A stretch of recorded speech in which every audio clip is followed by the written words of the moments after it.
नमस्कार मंडळी, स्वागत आहे तुमचं माझ्या यूट्यूब चॅनलवर.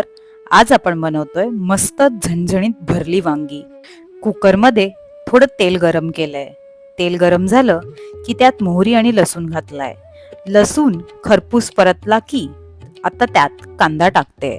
कांदाही मस्त सोनेरी रंगाचा झाला की आता हे वाटलेला मसाला पेस्ट मी टाकते. वाटण तेल सुटेपर्यंत मस्त परतवून घेतलंय. बघा किती छान परतलं गेलंय ना. आता त्यात बटाटे आणि वांगी टाकते. वरून घातलाय घरगुती मसाला, त्यामुळे चव अगदी अफलातून लागणार आहे. आता कुकरला प्रेशर लावते आणि बास, तयार आहे आपली झणझणीत भरली वांगी. कशी वाटली रेसिपी कमेंटमध्ये नक्की सांगा. चॅनलला लाईक, शेअर आणि सबस्क्राईब करायला विसरू नका. पुन्हा भेटूच एका नव्या रेसिपी सोबत. धन्यवाद.